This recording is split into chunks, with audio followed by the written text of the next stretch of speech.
खुलुमबाय स्टुडिअ दं आङो राकेश रामसियारि जनाय जिल्ला बेंगिरि मावखुलि मोखाङाव गोरखा फरायसा आफादनि बानजायनायाव गिदिरथार हस्त्रिखौनाय हाबाफारि नंगौ बे समाव नोंथांमोननो मोनसे गिदिर खौरां हस्त्रिखौनाय हाबाफारियाव खमैबो 5,000नि बांसिन नेपाली माहारियारि आफादनि दैदेनगिरि लोगोसे रायजो राजाफोरा बाहागो लादों धेमाजि जिल्ला गोरखा फरायसा आफादनि बानजायनायाव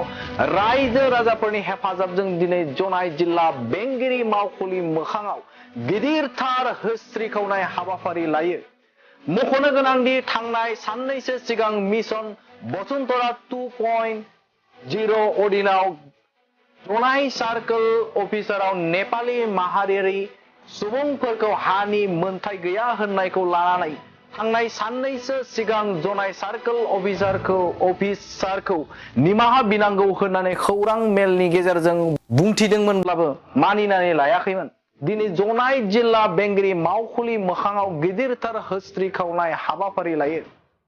हाबाफारियाव धेमाजि जिल्ला गोरखा फरायसा आफादनि आफादगिरि बिथां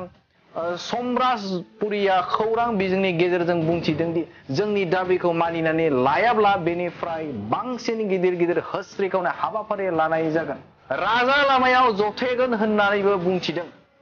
जनायनिफ्राय गौतम बसुमतारिनि खौरांनि गेजेरजों नोंथांमोननि गेजेराव बडलेण्ड बुब्लिया लाबोदों निश्चय आमार दुनाई महकुमार अंतर्गत जो भूमिर अधिकार ये बहुत अपना जटिल एक समस्या हो आसे गोरखासक जी सरकारे जी सिद्धांत लैसिले केबिनेट बैठक जे 2011 सनर पिछत जिखिनि गोरखासकल जुनाई संरक्षित ट्राइबल बेल्ट एंड ब्लकत बसबास कर आसे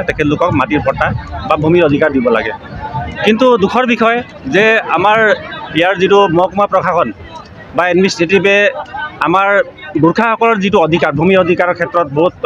माही चकुरे देखा गई और इतना जी रिमार्क्सत लिखिसे माने रिमार्क्सत जी बस्तु लिखिसे हेतुए आमार दुखर विषय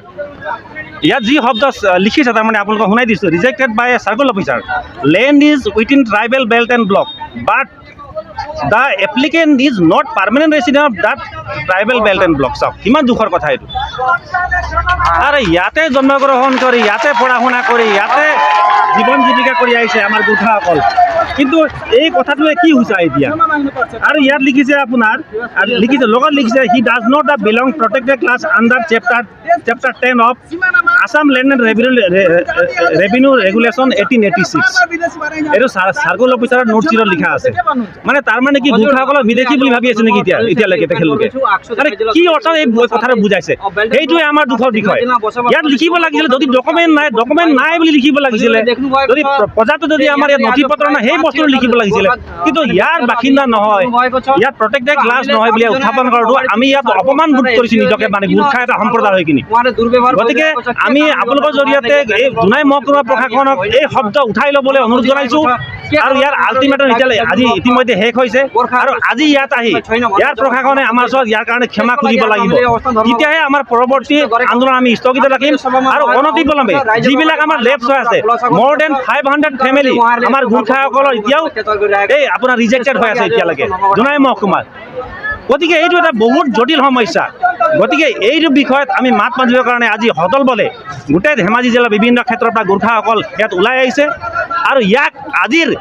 যিটো সাৰ্কল অফিচাৰ হওক বা SDOC বিলাক ইয়াত ফ্ৰণ্টত আমি আমাক ক'ব লাগিব যে আপোনালোকৰ ভূমিৰ অধিকাৰ আমি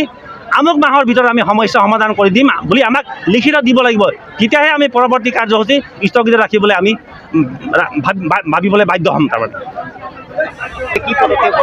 হয় এই আমাৰ আৰম্ভণিহে এই অৱস্থান ধৰ্মঘট আমি আৰম্ভণি কৰিছিলোঁ কিন্তু আপোনালোকে দেখি আহিছে যে ইয়াত শ ৰাইজ ওলাই আহিছে আজি আমাৰ টাৰ্গেট আছিলে 10,000 গোৰ্খা জনগোষ্ঠীক আমি ইয়াত গোট খুৱাই আন্দোলন কৰিম বুলি কিন্তু সেই অনুৰূপে আপুনি দেখিছে প্ৰায় 5-6 হাজাৰ আজি গোৰ্খা মানুহ ইয়াত গোট খাইছে কিয়নো তেওঁলোকৰ এটা সমস্যা এই অকল গোৰ্খা তেওঁলোকে যদি ভাবিছে যে গোৰ্খা ছাত্ৰ সন্থাৰ কেইজনমান বিষয়ববীয়াই আন্দোলন কৰিছে তেওঁলোকে কোৱা কথাবোৰ আমি গুৰুত্ব নিদিম বুলি যদি ভাবিছে তেওঁলোকে আজি আহি এই অৱস্থান ধৰ্মঘটত তেওঁলোকে আহি চাই যাওকহি যে ইয়াত প্ৰায় 5,000-6,000 গোৰ্খা জনগোষ্ঠীৰ লোকসকলে আজি তেওঁলোকে প্ৰতিবাদ কৰিবলৈ ওলাই আহিছে কিয়নো সমস্যা সকলোৰে আছে পৰৱৰ্তী পৰ্যায়ত যদি তেওঁলোকে আমাৰ সমস্যা সমাধান নকৰে আমি পথ অৱৰোধ কাৰ্যসূচী আমি গ্ৰহণ কৰিবলৈ আমি বাধ্য হ'ম। আমি অনাগত দিনবোৰত আমি এই যিটো মেম'ৰেণ্ডাম আজি আমি কিবা কৰিছোঁ আমি অসম চৰকাৰৰ মুখ্যমন্ত্ৰীলৈ আমি মেম'ৰেণ্ডাম যোগে আমি তেওঁলোকক দাবী জনাম আৰু যদি তেওঁলোকে নামানে ইয়াতকৈ তীব্ৰ আন্দোলন গঢ়ি তুলিম। আমি ধেমাজি জিলাৰ বসবাস কৰা প্ৰায় 1 লাখ গোৰ্খা জনগোষ্ঠী আমি গোট খুৱাই আমি এটা অচল অৱস্থা আমি সৃষ্টি কৰিবলৈ আমি বাধ্য হ'ম। আৰু যেহেতু আপোনালোকে আপুনি 22ত ক'লে যে এই ক্ষেত্ৰত অসম চৰকাৰো জড়িত আছে নেকি, যে আপোনালোকক মানে খাৰিজ কৰাৰ কিবা হয় ষড়যন্ত্ৰমূলকভাৱে তেওঁলোকে কৰিব বিচাৰিছে নেকি? হয় নিশ্চয়, কিয়নো আমি চাৰ্কুল অফিচাৰ SDOক আমি বাৰে বাৰে দাবী জনাৰ পিছত তেওঁলোকে কিহৰ মানে ভিত্তিত মানে তেওঁলোকে আজি পৰ্যন্ত গোৰ্খা জনগোষ্ঠীৰ ওচৰত ক্ষমা খোজা নাই বা তেওঁলোকে কিহৰ ভিত্তিত তেওঁলোকে কিহৰ বাবে আজিলৈকে তেওঁলোকে ক্লাৰিফিকেশ্যন দিয়া নাই, সেইবাবে আমাৰ সন্দেহ হয়। কিয়নো অসম চৰকাৰে তেওঁলোকে জাৰি কৰা এটা নটিফিকেশ্যন এটা ACS বিষয়াই তেওঁলোকে মনা নাই। নিশ্চয় ইয়াত চৰকাৰৰ কিবা ষড়যন্ত্ৰ থাকিব পাৰে। তেওঁলোকে নিশ্চয় কৈছে চাগে যে তোমালোকে গোৰ্খা জনগোষ্ঠীক মাটিৰ পট্টাৰ পৰা মানে বহিষ্কাৰ কৰা বুলি তেওঁলোকে নিশ্চয় কৈছে চাগে। আমাক তেনেধৰণৰ সন্দেহ হয়। সমিতিয়ে ইয়াত আজি অৱস্থান ধৰ্মঘট কাৰ্যসূচী আমি ৰূপায়ণ কৰিছোঁ 2 ঘণ্টীয়া। ইয়াৰ এই অৱস্থান ধৰ্মঘট কাৰ্যসূচী ৰূপায়ণ কৰাৰ উদ্দেশ্যটো হ'ল যে আপোনালোকে শুনি আহিছে আমি আগতে মিডিয়া যোগে আমি বিভিন্ন ধৰণৰ এই মাটিৰ সমস্যাৰ বিষয়ে আমি অৱগত কৰি আহিছোঁ। আৰু মেইন কথাটো হ'ল যে মিছন বসুধৰাৰ অধীনত অসম চৰকাৰে মানে ইয়াত বেল্ট এণ্ড ব্লকত বসবাস কৰা গোৰ্খাসকলক মাটি পট্টাৰ বাবে তেওঁলোকে সুযোগ প্ৰদান কৰিছিলে। সেই মৰ্মে গোৰ্খা জনগোষ্ঠীৰ লোকসকলে এই মিছন বসুন্ধৰাৰ অধীনত তেওঁলোকে মাটিৰ পট্টাৰ বাবে আবেদনো কৰিছিলে। কিন্তু আমি দেখিছোঁ যে এতিয়া এই মানে জোনাই মুকংচেলেক এই বেল্ট এণ্ড ব্লকত বসবাস কৰা গোৰ্খাসকলক জোনাই মহকুমা প্ৰশাসনে SDO হওক বা চাৰ্কুল অফিচাৰসকলে বিভিন্ন ধৰণৰ ষড়যন্ত্ৰ কৰি এই গোৰ্খাসকলক মাটি পট্টাৰ পৰা বঞ্চিত কৰিবলৈ তেওঁলোকে চেষ্টা কৰিছে। সেই কথা আমি দেখি আহিছোঁ। আমি দেখিছোঁ যে এই যিসমূহ কাৰণ তেওঁলোকে উল্লেখ কৰিছে তাত তেওঁলোকে ক্লিয়াৰকৈ তেওঁলোকে মেনশ্যন কৰিছে যে এই ব্যক্তিসকল যিসকলে ইয়াত আবেদন কৰিছে তেওঁলোক মুকংচেলেক বেল্ট এণ্ড ব্লকত বসবাস কৰা মানে ইয়াৰ স্থায়ী বাসিন্দা নহয়, তেওঁলোক সংৰক্ষিত শ্ৰেণীত অন্তৰ্ভুক্ত নহয় বুলি তেওঁলোকে যি ধৰণে ইয়াত কমেণ্ট দি তেওঁলোকে এই আবেদনসমূহ খাৰিজ কৰিছে। এই কথাক আমি গোৰ্খা ছাত্ৰ সন্থাই ধিক্কাৰ জনাইছোঁ। আৰু লগতে আমি এই SDO হওক বা চাৰ্কুল অফিচাৰক আমি ক্ষমা খুজিবলৈ আমি দাবী জনাই আহিছিলোঁ। আমি যোৱা 30 তাৰিখে আমি প্ৰেছ মিট যোগে তেওঁলোকক 2 দিনৰ সময়সীমা বান্ধি দিছিলোঁ, কিন্তু তেওঁলোকে কোনো ধৰণৰ ৰেছপন্স নিদিয়াৰ বাবে আমি পুনৰ 2 তাৰিখে আমি ৰাজহুৱা সভা অনুষ্ঠিত কৰি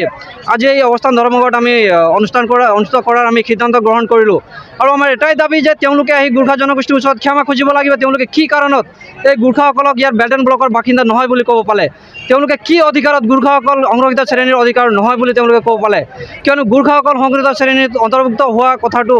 2021 চনৰ যি কেবিনেট বহিছিলে যে অসম চৰকাৰৰ, সেই কেবিনেটত তেওঁলোকে উল্লেখ কৰিছে। আৰু অসম চৰকাৰৰ এই যিবোৰ মানে কিবাসমূহ সংৰক্ষিত শ্ৰেণীত অন্তৰ্ভুক্ত কৰা এই নটিফিকেশ্যনসমূহ কি চাৰ্কুল অফিচাৰে নামানে নেকি, এই SDO জনে নামানে নেকি? যদি নামানে অসম চৰকাৰে তেওঁলোকৰ ওচৰত বিহিত ব্যৱস্থা গ্ৰহণ কৰক, অন্যথা আমিও ভাবিবলৈ বাধ্য হ'ম যে অসম চৰকাৰেও মানে এই চাৰ্কুল অফিচাৰ হওক বা SDO সকলক তেওঁলোকক গোৰ্খাসকলক এই মাটিৰ পট্টাৰ পৰা কিবা কাৰণে তেওঁলোকৰ যি আবেদনসমূহ খাৰিজ কৰাৰ কাৰণে অসম চৰকাৰো ইয়াত জড়িত আছে বুলি আমি ভাবিবলৈ আমি বাধ্য হ'ম। चिराङाव सावस्रि सिबिथायनि थाखाय मोनसे मोजां फाहामथायनि राहाखौ लानानै फैदों SD क्लिनिकआ। आथिखालाव सुबुंनि देहायाव नुजाथिबाय थानाय डायबिटिस बेरामनि थाखाय मोजां फाहामथाय होयो SD क्लिनिकआ। चिरां जिल्लानि SBI काजलगाव ब्रान्चनि लांगोनायाव फसंनाय SD क्लिनिकआव डायबिटिस बेरामनि अनगायैबो फाहामथाय होबावगोन लिभारनि जेंना आरो माखासे सरासनस्रा बेमारफोर। बे SD क्लिनिकआव डायबिटिस बेरामनि फाहामथायखौ होगोन जर'खा फाहामगिरि डक्टर समिक देबा। नोंथांमोना फुं आरो मोनाबिलि समावबो बे क्लिनिकआव फाहामथाय लानो हागोन। डक्टर, लेबरेटरि, मुलि, ECG सिबिथायनि खाबुफोरखौ बे SD क्लिनिकआव मोनजोबगोन। जुदि SD क्लिनिकआव रायजो राजाफ्रा गाव गावनि देहायारि जेंनाखौ फाहामथाय लानोबा नैबे मबाइल नम्बर 7002293924 एबा 9954687226 आव थोंजों मुं थिसननो हागोन।